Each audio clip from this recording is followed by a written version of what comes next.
It is May 1st, and this is the day the Trans Mountain Pipeline expansion officially comes online. It's been a controversial project from the start. Much of the opposition has been driven by people in Burnaby, BC. That's the community where the pipeline ends. And Aaron Collins has traveled to Burnaby to find out how people are feeling in the terminal city.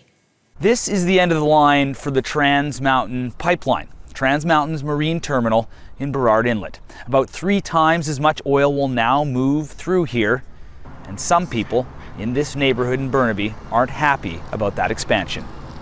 One big concern is the uptick in tanker traffic. I don't know how they're going to get 34 tankers out there, like they say. That's more than one a day, during high tide, because that's the only time it can go. Those concerns were brought home by the recent crash in Baltimore, where a ship hit a bridge there, making the risk of more tankers here very real.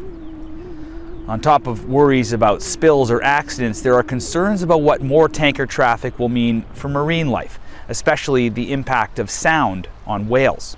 So it really, really matters. It means that the ability of killer whales to efficiently hunt for food is tremendously reduced. And it's not just what could happen on the water that worries people here in Burnaby. This tank farm and the Trans Mountain line run right through this neighborhood. And having all that oil right in their backyards worries people here. Maybe in a couple of years, this is what we'll have to think of, is moving out, because it's just too unsafe. We'll be much older, won't be able to run if there's an incident. Now, opponents weren't able to stop the Trans Mountain expansion. More oil and more tanker traffic in Burnaby and Burrard Inlet is the new normal. But people here say they aren't done keeping tabs on TMX, making sure Trans Mountain keeps the people here and the marine life in the area safe.